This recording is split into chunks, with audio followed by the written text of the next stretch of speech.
Alright guys, well, as you guys know, I have the 55 gallon and the 30 gallon. The 55 gallon is still giving me trouble. Somebody told me yesterday to do 3-gallon water changes on it every day until it goes away. I also found out that I was using water that was too warm to be put into the tank. As you can see, you can barely see across the tank. But anyway, the person told me to start using some cooler water, and eventually it'll start to go away. It already looks like it's starting to clear up on the phone, but if you're standing in front of it like I am right now, it's like night and day compared to the phone. Anyway, my 30 gallon started to do it too. I did the same thing, and I accidentally put warm water in there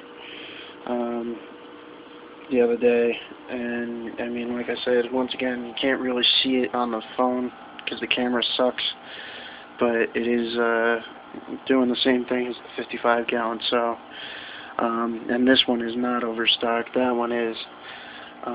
This one's not overstocked at all. There's 2 baby Jack Dempseys in there, 2 Cory Cats, and a baby sailfin Pleco. My buddy Anthony's coming over at like 6 o'clock. He's going to do a water test for me and just make sure that it's not, something chemically imbalanced wrong. He also has a bunch of chemicals and stuff that he might, help fix the tank if it is something wrong. Anyway, that's not the point of this video. I set up a 10-gallon tank. This is going to be used for feeder fish for this big guy. I'm going to start breeding my own feeder fish. They're probably just going to be rosies. There's no heater in here, or else I'd breed them guppies. But basically what I'm going to do is I'm going to go get probably like 20 or 30 guppies, or rosies tomorrow. And I'll just pop them in here and, let them do their thing. He only eats them once in a while, so I might actually give this a little bit longer to set up, probably about 2 days. The water's really, really cold. I just, filled it up straight from the tap and didn't really care about temperature because I know rosies are cold water fish anyway, so. But, yeah, what's going to happen with this tank is it's going to, like I said, just be a feeder fish tank. Load it with feeders, or with rosies and stuff, and every now and then I'll pop a few in with my Oscar. But he's still thriving though.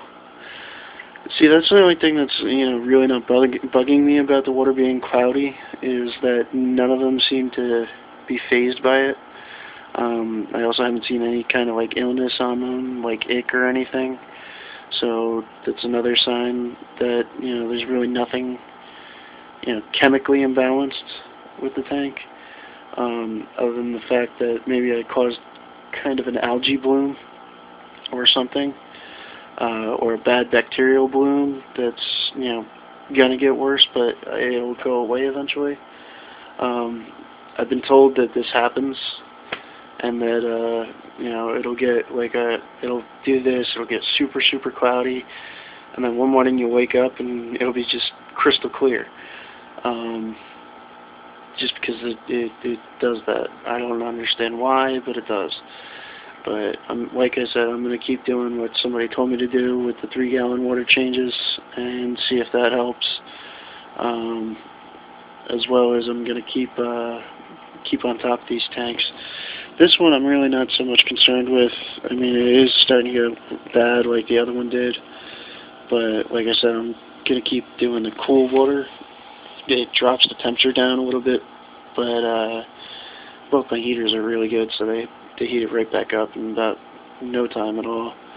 My friend Anthony told me to lower the temperature a little bit because it was set 80 degrees. And he said to drop it down to about 78, which is what I was told before, but I've been ignoring that because my fish kind of like 80 degrees, but whatever. Until the tank gets right, I'll listen to anybody right now, But anyway, so I got the 2 tanks that are giving me trouble. but will hopefully be fixed within the next week.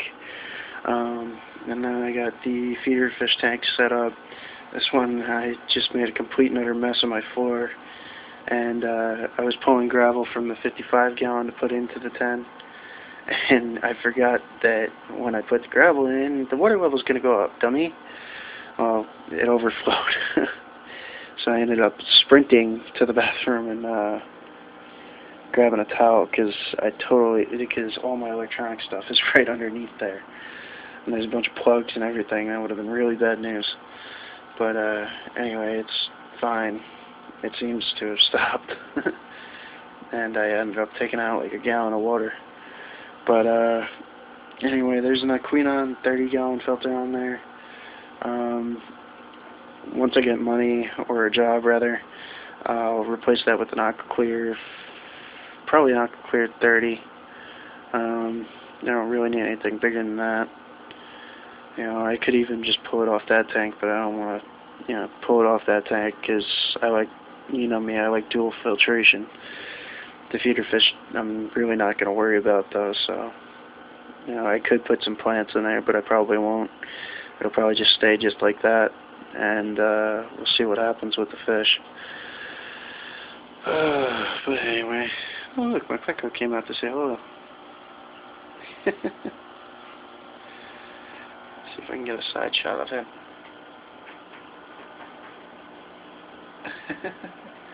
He's a goofball.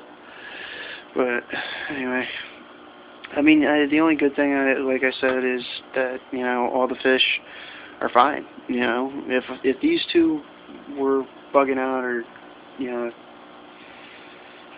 getting messed up or anything, or if they had any kind of disease going on with them, that's when I'd get concerned.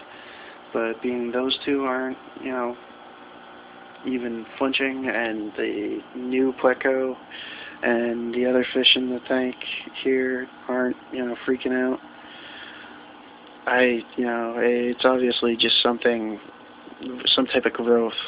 It's got to be some kind of bacterial bloom or an algae bloom, or, like I said, maybe I just clouded the water by putting too hot of water in. And it's going to take a couple days for it to go away with some cold water. But anyway, the video's getting kind of long, so I'll just leave you guys with the note that I now have a 55-gallon, a 30-gallon, and a 10-gallon, totaling 95 gallons of water in my room. Not a lot of people have that, but anyway, yeah, that's about it.